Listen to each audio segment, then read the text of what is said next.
Uhum. Como a nossa reunião está sendo quase que uma reunião extraordinária, em virtude da eleição do plebiscito, ou da apuração dos votos do plebiscito, e para nossa felicidade, nós conseguimos nosso objetivo, que foi obter os 2/3, autorizando a alienação da nossa área lá, para que possamos investir no nosso programa. E esperamos que o nosso programa vai incorporar uma roupagem nova e que possamos competir de igual para igual com os outros programas. Como nós temos a sequência da nossa reunião aqui, é uma pauta nossa, nós temos 2 pautas ou tem mais pauta? Pedi uma. Então, vou pôr só o nome de vocês aqui. Um aqui é o Geraldo. A 2 é o Nauer.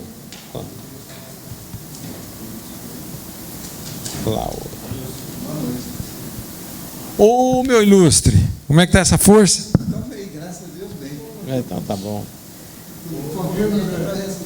Tem energia com vocês aqui, é bom, né? Doido.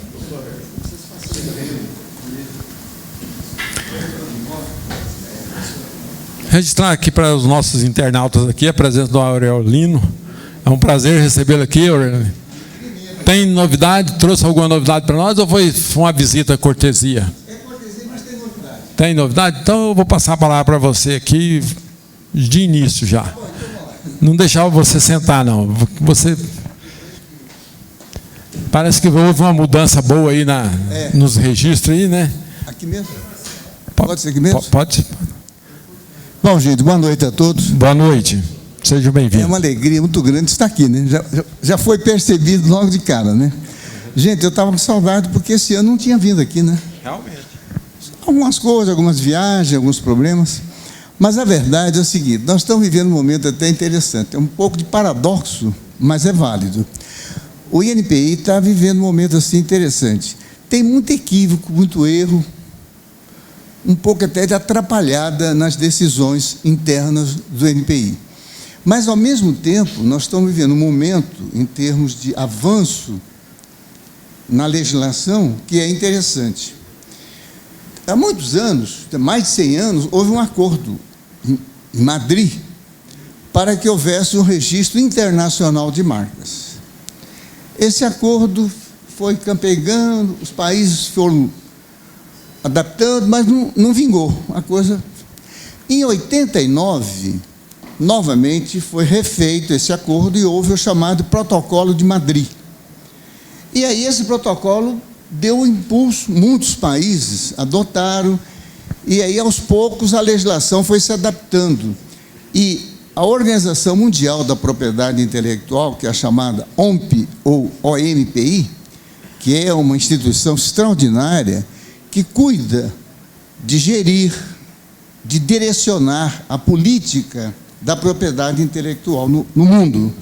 E aí, nessa aglutinação de ações, a OMPI atua tanto nas marcas e patentes, direitos autorais e programas de computador, enfim, tudo aquilo que envolve a propriedade intelectual. Daí, de 2003 para cá, houve um pouco de avanço. Alguns países passaram também a aderir ao Protocolo de Madrid. Estados Unidos, a União Europeia chegou, e assim foi avançando.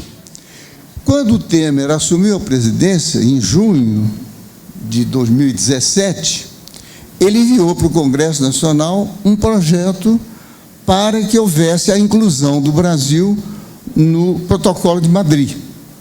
E o Congresso votou, aprovou, e este ano o Senado também confirmou essa aprovação. E é lógico que, neste caso, o próprio governo atual, na campanha, a CNI, Confederação Nacional das Indústrias, ela fez um manifesto, um movimento nesse sentido.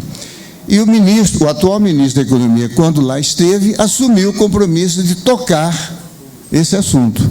E realmente agora é real. Dia 1º de outubro, o presidente sancionou, ou melhor, sancionou, editou um decreto sobre o assunto, em 2 de outubro foi publicado, e já no dia 3 de outubro foi mandado para Genebra a papelada do Brasil para a adoção ao Protocolo de Madrid.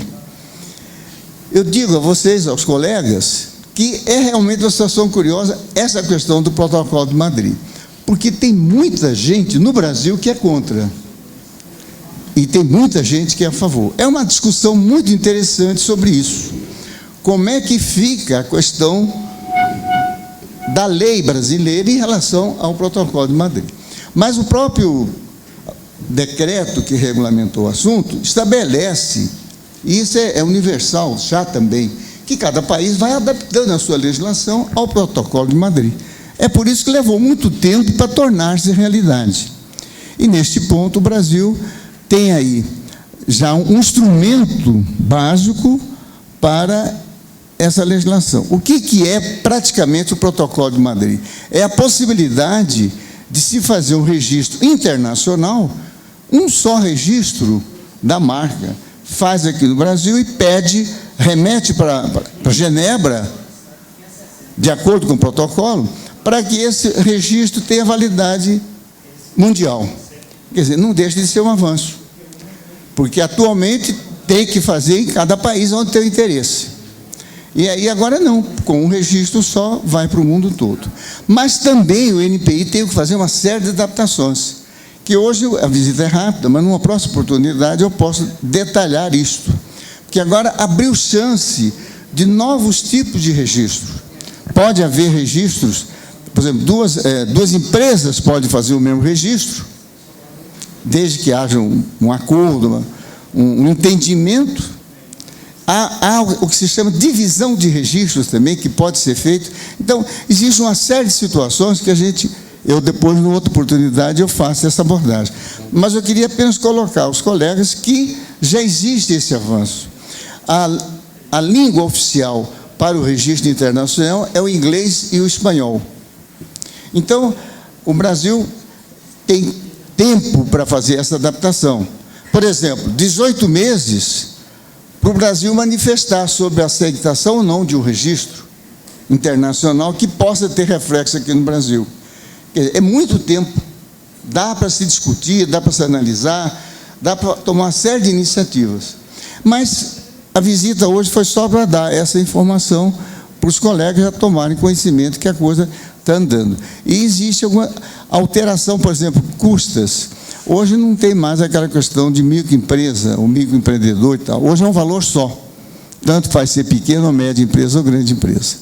De maneira que eu vim só dar essa notícia, matar a saudade, porque realmente há tempos que eu queria vir aqui, mas vai deixando para depois.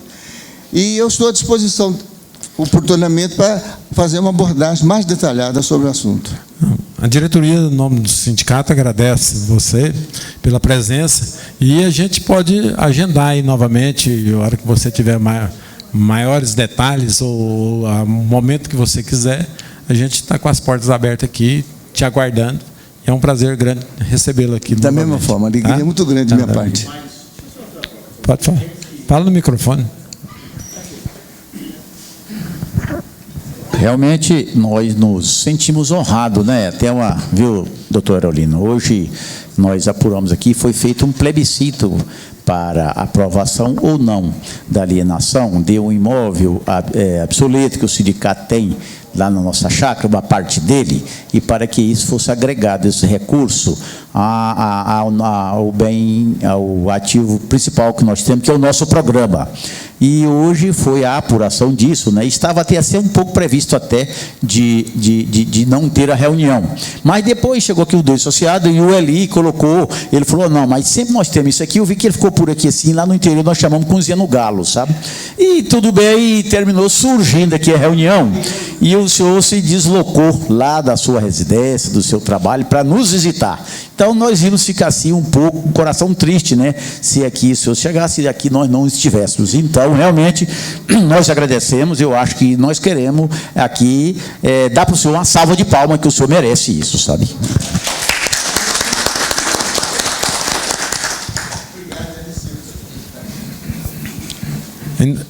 Doutor Aurelino, quer dizer que os registros continuam da mesma forma. Validade de 10 anos, renovação, mas pode fazer divisão de registros, em alguns casos. Ao pedir, faz essa indicação. Anteriormente a esta lei, você teria que fazer registro em cada país, se você quisesse. Diferente de patente, porque a patente, só para uma ligeira distinção, a patente é mais sobre a forma de processar um produto, de fabricar, é a tecnologia adaptada a um produto. No caso, por exemplo, só para curiosidade, esse pente aqui é um desenho industrial, porque é uma forma de fabricar um produto. Não é uma patente por excelência, mas é um desenho industrial. Já a patente é a tecnologia efetiva com a inovação tecnológica de um produto. E a marca é a identificação do produto. Só para sintetizar. No caso, a patente, sim, nós hoje podemos fazer um registro com validade no mundo todo, mas só numa parte. Faz o pedido de patente, manda para a OMP, faz o protocolo. Aí, naquele momento, vai ter 30 meses para escolher em que país tem preferência, tem prioridade. Mas até essa escolha, o titular da patente ganha uma certa prioridade em relação a terceiros. Porque, às vezes, o cidadão cria uma patente e depois outro vai lá, copia e rapidamente faz um pedido aqui e acolá. Mas, nesse momento, ele estará protegido. Agora, depois de 30 meses, sim, aí ele vai ter que ir em cada país e fazer o registro. E a marca não, já tinha que ir direto e ir em cada país. Agora não, vai ser direto. Ok. Agradecem mais uma vez. E, dependendo da sua agenda lá, nós estamos aqui, portas abertas. Com o Fábio aqui, faz um, tá bom? Vamos na pauta do Geraldo ali.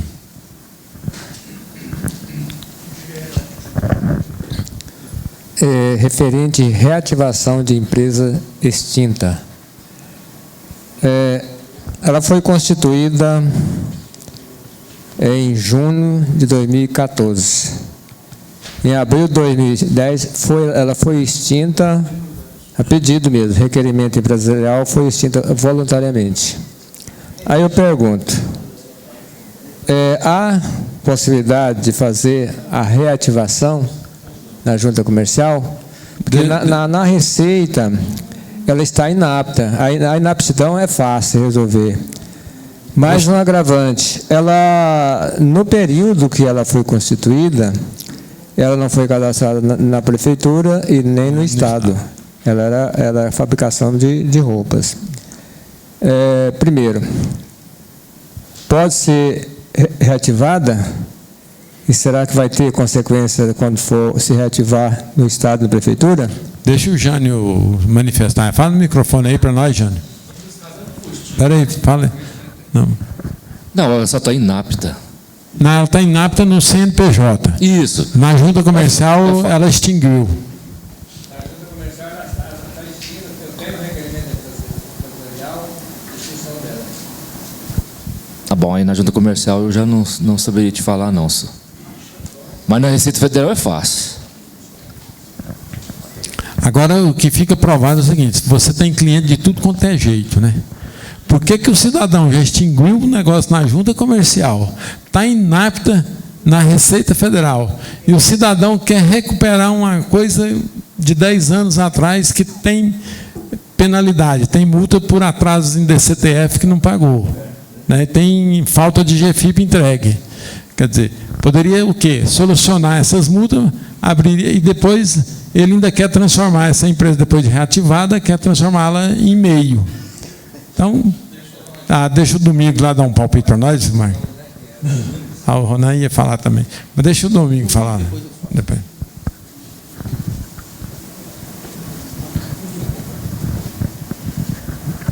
Boa noite a todos. Boa noite. É o seguinte, essa empresa aí, como ela foi baixada por vontade do contribuinte. Aconteceu uma situação comigo assim equivalente dentro do meu escritório. era-se para dar baixa na filial, e por equívoco lá de preenchimento do documento, terminou extinguindo a matriz. E esta filial foi baixada no Estado, na Receita, e a matriz continuou ativa na junta. A filial continuou lá e a matriz estava extinta. E descobrindo isso aí, me deu um grande trabalho para reverter essa situação na junta, porque foi baixado por equívoco. O documento preencheu, colocou filial, na questão do código que ficou errado.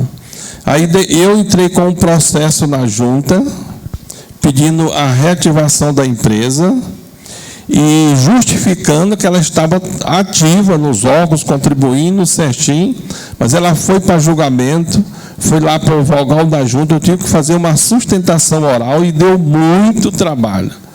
Eu acredito que essa do Geraldo aí, como foi por vontade do contribuinte, tudo certinho, é muito difícil reverter essa situação. Muito obrigado. Nós que agradecemos. Por isso que aqui é um grupo de estudo, né? Quando um não sabe, o outro sabe. E aí nós dividimos os conhecimentos. Fala aí, Ronaldo.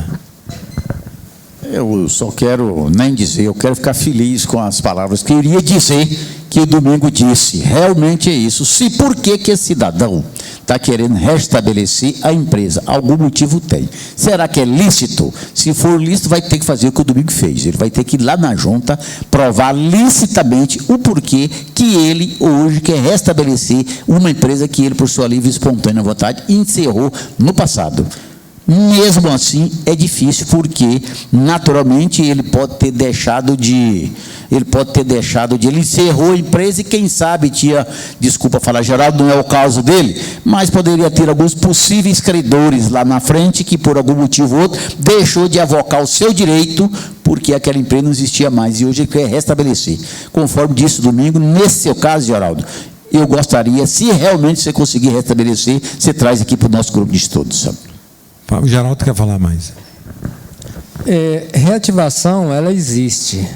Quando é cancelada pelo artigo 60 da 8.934, é normal, essa você reativa. Porque eu estou perguntando o porquê o Ronaldo fez a colocação. É uma justificativa dele que eu acho que não tem sentido. Esse que quer um CNPJ antigo, porque já tem esse CNPJ, que o CNPJ está simplesmente inábito, falta de entrega. Então, ele tem ausência de DCTF, ausência de GFIP. Isso aqui não é problema, não. Esse é fácil. Na junta é fácil. Simplesmente para ter um CNPJ antigo, para fazer compra, fazer financiamento, eu acho que esse trabalho não compensa. Porque se ela fosse, que lá no artigo 60 da 8.934, há essa previsão de reativação. Então, se ela tem mais de 10 anos, ela pode ser cancelada pela junta comercial. No próprio artigo 60, há a previsão de reativação. Agora, quando é extinção voluntária, eu fiz bastante pesquisa, não encontrei. Aí, por isso que eu trouxe para os colegas ver a opinião da turma. Correto. Alguém quer mais? Pode. Então, Geraldo, é o que nós colocamos. Quando ela é uma ação provocada pela junta comercial, coberta razão, sim. A junta teria que dar abertura, como de fato dá, para o cidadão restabelecer aquela sua empresa. Ele estava ausente 10 anos, 20 anos, 30 anos, mas ele queria a empresa dele. Aí prego batido e ponta virada. Não tem, é direito adquirido. Não tem como a junta negar isso. Mas igual o caso que você colocou, ele foi lá e baixou na junta. Mas você disse aí que o CNPJ está ativo. É um argumento que ele ainda não tinha decidido definitivamente a sua intenção de baixar a empresa. Ele vai na junta e diz, olha, realmente foi um ato impensado, eu baixei só na junta, prova disso que o meu CNPJ está ativo. É um argumento para ele restabelecer na junta. Ok, mas como o Domingos colocou lá, o dele foi uma coisa sem intenção de baixar, foi por acaso. Agora, do Geraldo aí foi voluntário, ele se propôs baixar e o próprio Geraldo já pesquisou, tem reativação para cancelamento e não para extinção voluntária. Né? E um período muito longo dessa extinção para reativar. É igual no caso do domingo ali, foi provável que seja imediato. Aí até tem uma justificativa. Mas o cara ficar aí, está com quantos anos? Está com 9 anos, né? Eu acho que aí não é fácil. Então é preferível falar para arrumar outro contador para fazer para ele, né? Arruma um cara meio louco, mais louco, né, Geraldo? Ok. Vamos lá com a Laura lá.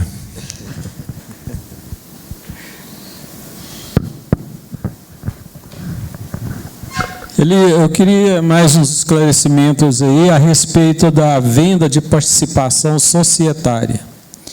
A empresa tem 3 sócios, 2 estão saindo. Esses 2 venderam a participação deles lá e vamos supor que eles tinham lá R$50 mil e vendeu a participação deles por 300 mil. Nesse caso aí, eles vão ter que pagar ganho de capital dessa diferença, né? De 50 para 300. Primeiramente, você tem 2 situações. Você tem que olhar a situação da empresa primeiro. Porque se a empresa tiver lucros, eles podem distribuir os lucros e sair com lucros. E aí, a parte das cotas dele no capital, o que vai acontecer? Aí já é uma transação de pessoa física para pessoa física. A empresa não entraria no negócio. Então, se a pessoa física que está comprando tem suporte financeiro para comprar, ele vai pagar a parte das cotas menos o lucro distribuído, que melhoraria para o vendedor, que ele vai retirar o lucro distribuído, não vai ter tributação. Obviamente, o valor das cotas vai diminuir de 50 para 150. Obviamente, vamos supor que ele tem 100 mil de lucro para tirar. Então, ele tiraria 100 mil de lucros, isento, e 50 mil ele estaria vendendo as cotas pelo mesmo valor. Hipoteticamente. Não, mas fazer o planejamento. Esses 300 mil, só as cotas, não tem nada de lucro aí. Ele não está vendendo lucro, está vendendo as cotas. Mas aí é planejamento tributário. Se ele quiser declarar os 300 pelos 50, aí é ganho de capital. Porque ele vai distribuir o lucro agora, né, antes da transferência. Ele vai sair com os lucros distribuídos e vai depois faz a venda das cotas. E vai vender só a participação. As cotas pelos 300. Para os 300. Então é ganho de capital. É ganho de capital. Isso aí é um contrato particular, né? Porque essa venda aí, ela não vai entrar no contrato social. O contrato social vai ficar com a mesma quantidade de cotas. Depende. Porque ele pode citar no contrato social. Se ele quiser. O cidadão que está adquirindo, se ele quiser, ele pode citar. Porque justamente ele pode fazer o aumento de capital na aquisição do valor maior. Agora, se quiser fazer, tipo assim, a empresa vai permanecer com o mesmo capital e você vai vender uma coisa por fora, quer dizer, esse contrato aí, mas o cidadão, ele está, por exemplo, ao comprar as cotas, obviamente o dinheiro que ele está comprando vai ser investido na empresa. Então, se está sendo reinvestido na empresa, obviamente a empresa vai aumentar o capital com as aquisições da cota. Eu estou falando isso aí, gente, mas quem quiser dar palpite aí, dar um pitaco, pode falar.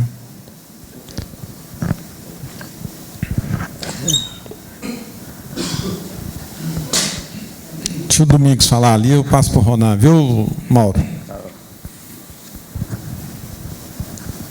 A forma que eu estou entendendo que ele vendeu as cotas da empresa e pegou esse dinheiro e capou o gato e foi embora.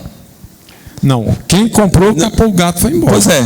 Mas quem vendeu, pegou o dinheiro e foi embora. Problema dele. Agora é o seguinte, como você colocou, se for feito contabilmente tudo legal, é ganho de capital, a não ser que faça uma alteração de capital antes para poder vender. Agora o colega também colocou que o capital da empresa vai ficar lá do mesmo jeitinho e esse outro vai ficar num contrato paralelo. Então ele é o caixa 2, esse caixa 2 aí vai ficar escondido.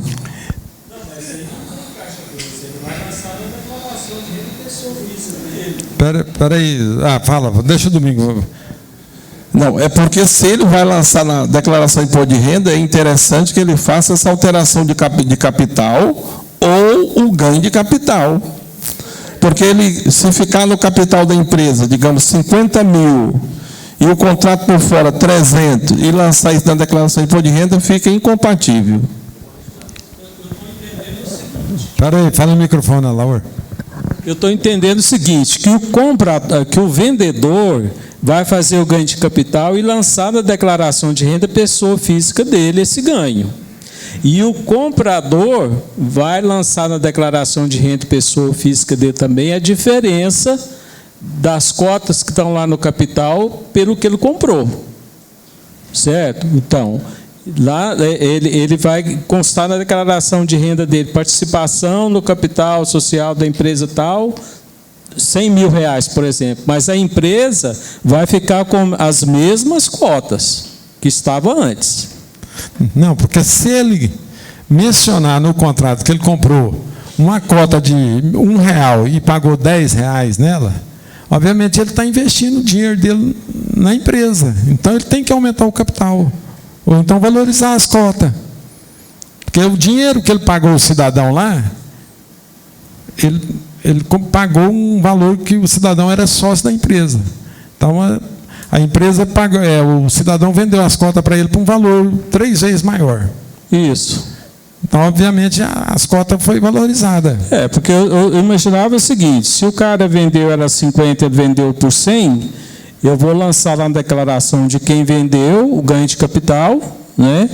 E na declaração de quem comprou os 100 mil reais. Quem vendeu, no caso, quem vendeu declara o ganho de capital e pronto, vai embora. Vai embora.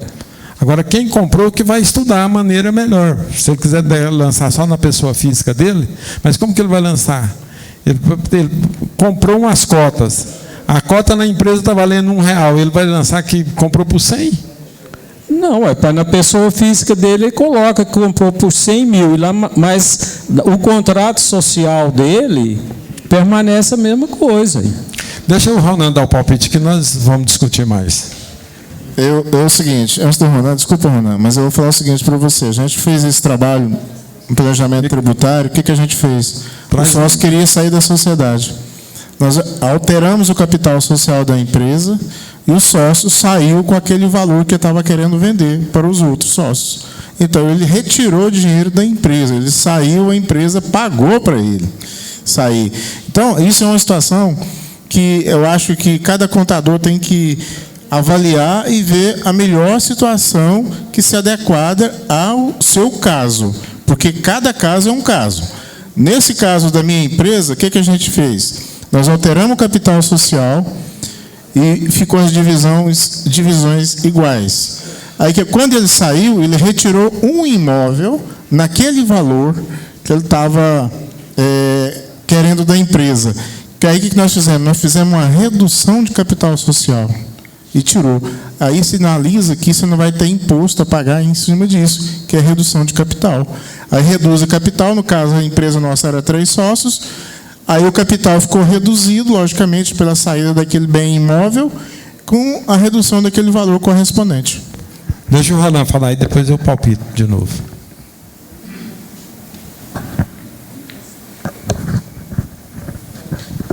Deixa eu dar uma ideia, sem burocracia e corretamente do meu entendimento. E só tem um caminho reto. Primeiro o seguinte, por isso da legislação no Código Civil, lá tem o capital excessivo. Tem empresa que não justifica o capital dela ser R$1 milhão pelo seu objeto. A lei até permite que ela reduza o capital. Neste caso, eu posso ter 50 cotas do valor de R$50 no capital da empresa, eu declarar aquele valor no meu imposto de renda. Se eu vendi aquelas 50 cotas por por R$500 mil, eu posso lançar lá no meu imposto de renda 50 cotas adquiridas da empresa tal por R$500 mil, porque eu comprei, eu tenho caixa, eu lancei aquilo no meu imposto de renda. Isso é lá o comprador que vai fazer aquilo legalmente. Na alteração contratual que ele vai fazer, ele pode permanecer com com o valor das cotas que está lá no seu imposto de renda. Ele vai colocar o valor das cotas conforme o contrato de compra e venda que ele tem, frisando isso lá no seu imposto de renda. E se ele pegou aquelas 50 cotas, passou, comprou R$500 mil e quer levar aquilo para o capital social da empresa, nesta alteração contratual, ele não tem como levar aquilo para a empresa, porque aquilo é uma coisa dele lá na empresa, a não ser que o sócio anterior, o sócio remanescente, venha permitir que ele faça aquilo, ele vai ter um capital majoritário. Então, qual é o correto? Lançar lá no imposto de renda dele quem comprou o valor da aquisição das cotas, quem vendeu a empresa. Ele declarou lá no imposto de renda dele as 50 cotas por R$50. Ele agora vai ter que entrar no ganho de capital. Ele vai apurar o ganho de capital, levar como custo as 50 cotas, R$50, que foram vendidas por R$500 mil, e apurar o ganho de capital por R$450 mil. Até porque a legislação diz que o ganho de capital é baseado no imposto de renda, ou documento do fato ocorrido, ou documento, certo? Ele não tem o documento que ele tem é lá o imposto de renda dele, que é 50 cotas, R$50. Ele vai pagar o ganho de capital. Quem vendeu não tem como ele fugir do ganho de capital, certo? A não ser que ele fizesse uma alteração contratual, jogando esse capital social no valor das cotas que ele fez, mas essa transação toda não vai prosperar. Quem está comprando não vai aguardar isso e já tem os outros sócios. Aí o entendimento é esse, então. É ganho de capital para quem vendeu e quem comprou. Ele, para ficar correto no imposto de renda, ele lançar lá na declaração dele, quando ele for declarar essas cotas adquiridas, que as 50 cotas estão lá na empresa por R$50, porém ele vai lançar no imposto de renda dele R$500 mil, porque ele tem um contrato de compra e venda. Ele está postergando o tributo aí, porque ele está lançando pessoa física. Quem quer falar mais alguma coisa? Então, os senhores de entendimento, quando o Ronan cruzou, manda pau. Vamos falar com o Jânio aí agora. Jânio. Ali, baseado na conversa que você estava tendo aqui antes da reunião, é sobre frete, né? Que você estava falando, que você apresentou à prefeitura as notas fiscais, não é isso? Serviço. Então, é o seguinte, eu tenho cliente e observo o seguinte, que a maioria dessas empresas, dessas transportadoras, elas não emitem nota de serviço, não. Inclusive, um cliente meu, ele traz o frete de São Paulo e redistribui aqui, né? Então, eu queria saber o seguinte, ele teria que emitir essas notas, a nota fiscal, cada serviço que ele faz, ele teria que emitir a nota fiscal, né? Da prefeitura. Se o serviço for municipal, ele tem que emitir a nota fiscal de serviço. Agora, se o frete é interestadual, ele tem que emitir o conhecimento de frete. Não, já faz isso. Pois é. Já faz. Então, se você... Vamos supor, porque tem o pessoal que distribui. Vamos supor, você pega o frete até na base. Traz de São Paulo e põe no seu depósito, na transportadora. É o que acontece. Pois é. E aí a transportadora terceiriza para uma frota interna. Então, todo o frete que ela pega... Aí é a transportadora que vai pagar para ele, porque muitas vezes o próprio cliente já pagou esse frete. Mas a transportadora não quer entregar loja a loja, ou casa a casa, ou endereço a endereço. Então ela contrata uma outra transportadora de menor porte para fazer essa entrega dentro de cada município. Então, esse frete feito dentro do município, a tributação é municipal, é ISS. No caso meu, ele mesmo, a própria transportador que redistribui a mercadoria, os fretes. Então, eu entendo que não é o caso. É porque, na realidade, o que aconteceu? A transportadora, quando pegou o frete interestadual, ela já cobrou o frete. Obviamente, provavelmente, ela sabia que ia ter esse trabalho da distribuição. Então, ela já pôs o valor do frete total. E depois a própria frota dela distribuiu a mercadoria. A prefeitura fica enciumada com isso, ela pode até questionar, mas ele está legal, a transportadora está legal. Agora, se ele terceirizar isso aí, o terceiro tem que recolher o imposto para a prefeitura, porque ele está prestando um serviço municipal, dentro do município. Ok. Tá? Agora, o que a gente está comentando aqui é que a prefeitura de Aparecida, ela, quando está fiscalizando as empresas, tem muito contador que não emite nota fiscal para o cliente ou não tira recibo. Vai lá, recebe num recibinho qualquer e pronto.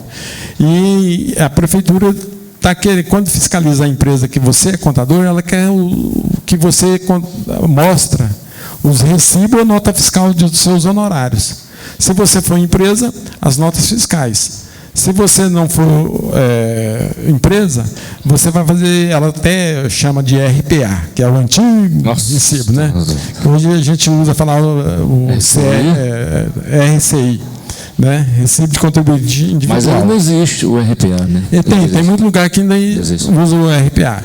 Só que o RPA, ela tem uma obrigação com a prefeitura, com o INSS, com a Previdência. Então, se você regulariza a situação perante o município, porém, se você cair numa fiscalização da Previdência, você pode ter que recolher a Previdência, né? A não ser que você já faça o recolhimento para a Previdência e comprove o documento para a Prefeitura. Isso que a gente está fazendo. E a Prefeitura de Aparecida está pegando todo mundo. E que entrou no caso da transportadora, que não sei porquê, hoje você tem arquivo, você manda em PDF e o cara não quer receber em PDF, quer receber o pacotão dos DANF lá, entendeu? Então você tem, igual o Joeli falou, juntou umas 10 caixas lá, levou lá, disse que a mulher.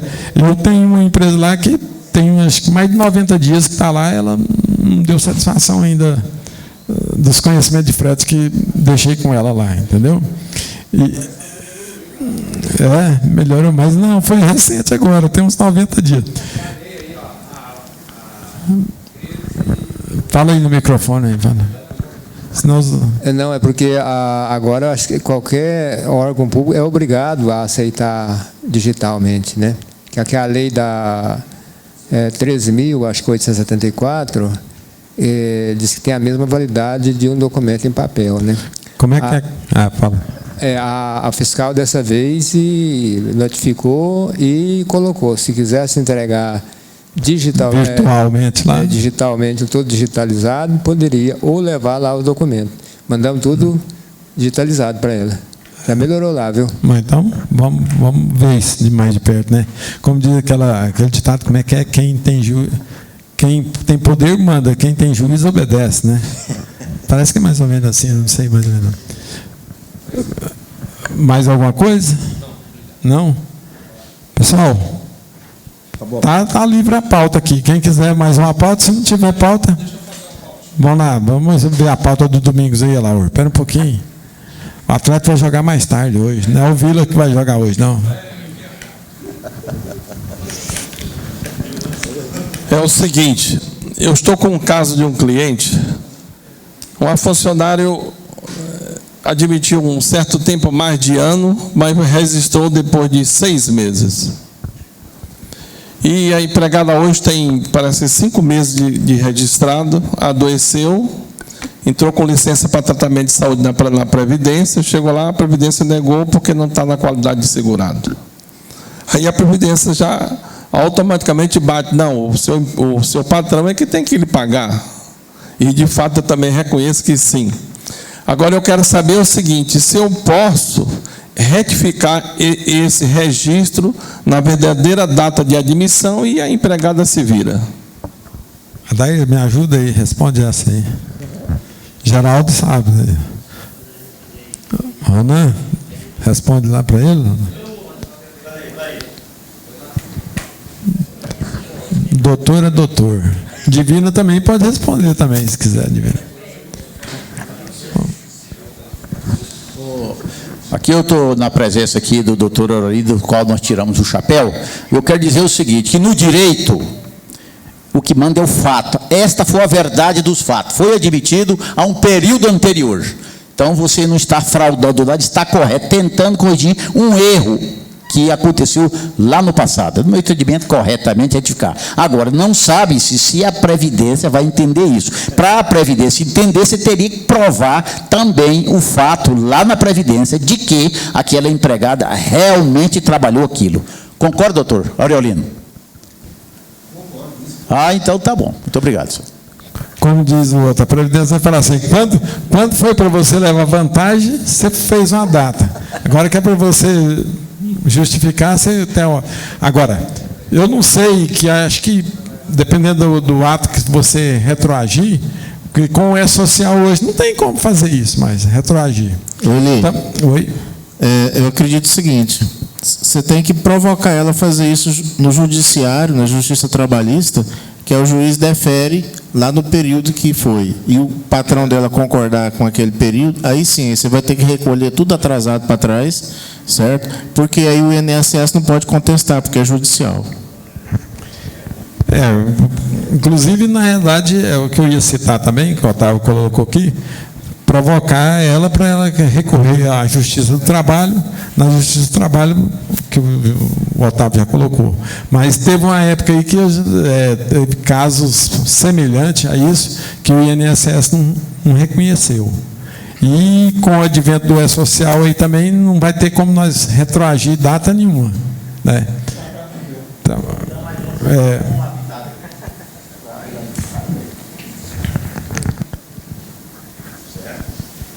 Aí é o seguinte, não sei se também o doutor Aurelino concorda, não pode o contador, principalmente o contador que é leigo dessa parte do direito, ele não pode de forma nenhuma aconselhar ninguém, cliente nenhum seu, assim, diretamente, principalmente na área trabalhista, procure-se a justiça para os seus direitos, ou seja, peça-se o abono da justiça, e isso é uma vontade dele, vai dizer assim, olha, existe para você, este é o fato, é verdadeiro. Quem poderá decidir isso para você? Só a justiça que poderá clarear todos os fatos. Não dizer, vai para a justiça. Não pode falar isso. Concorda, doutor? Não, mas eu vou discordar um pouquinho de você, não que eu não entendo de direito, mas se por acaso o patrão dela falar, eu não vou te pagar, para onde que ela vai caminhar? Ela vai caminhar para a justiça sozinha. Pois é, mas ela, eu não estou falando. Então, pode, tá. Então, na realidade, é isso. Então, forçar ela seria isso. O seu empresário lá, o patrão dela, fala, eu não vou te pagar não, procura os seus direitos. Então, para onde que ela vai? Ela vai na justiça, né? Então, agora, se a justiça vai retroagir para ela e fazer alguma coisa, sorte para ela, né? Tá. Vamos ouvir o João aqui, tem rapidão. Ô, colegas, uma pauta rapidão aqui. A empresa Aireli, ela é de 2017. Ela tem um capital lá de 94 mil. Fazendo uma alteração agora em 2019, precisa atualizar esse capital? Ela vai continuar a Aireli? Não, sim. Segundo as normas da junta e do DREI, é isso aí. Você não precisa atualizar o capital dela, mas toda vez que você for fazer uma alteração e o capital estiver defasado dos 100 salários mínimos, você atualiza. Essa que é a recomendação. Ok, tá bom. Alguém já fez alguma alteração de unipessoal, aí, de individual para unipessoal, ou de limitada para unipessoal? Ninguém, não? Porque eu já estou querendo uma cola aí. Diz que hoje é tudo colado, né? Quem já transformou empresa individual em unipessoal limitada? Ou limitada em unipessoal? Individual em Aireli? Não, é porque agora tem a novo modelo de sociedade limitada, que é a sociedade limitada unipessoal, que uma pessoa só. Então, tem muita gente aí que tem um empresário, requerimento empresarial, e para sair da firma individual já está criando alteração para unipessoal, porque a responsabilidade é limitada. E a individual, a responsabilidade é 100%. Né? Então, tem gente fazendo isso. Para mim, criar uma outra empresa unipessoal, ele sendo sócio de uma outra sociedade limitada, pode? Segundo a lei, você pode ter tantas unipessoal que você quiser. E a outra está enquadrada no Simples Nacional. É diferente da Eireli, né? Porque a Eireli, você teria que ter uma única Eireli, certo? A unipessoal, você quando você participa de alguma empresa limitada, você pode abrir 10 limitadas. Pois é, mas ela é limitada, mas está mesmo, está no Simples Nacional. Está no Simples Nacional. Tá, e se eu fizer essa unipessoal e pôr no Simples Nacional? O que vai determinar o Simples Nacional é a atividade e o faturamento. Né? Pois é, mas o faturamento, as duas têm que dar o mesmo, 4.800? Vai ter, porque ela é 100% em todas as unipessoal. Entendeu? Vai ter que somar. A receita tem que ser somada. 4.800.000 na sociedade limitada, ele participa com 90% do capital. Tá, ela está no Simples Nacional. Eu vou criar uma unipessoal, 100%. 100%. A somatório da receita tem que dar os 4.800. Tem que dar os 4.800. Tá bom. Desde que ele participa até 10%, ele não precisa dar, né? Mas se ele participar com mais de 10%, tem a somatória das receitas tem que... 10%, 10%, 10%? Não. 10%, 10%, 10%, você pode ser simples em todas. Ok? Gente, uma boa semana para vocês. Estranho.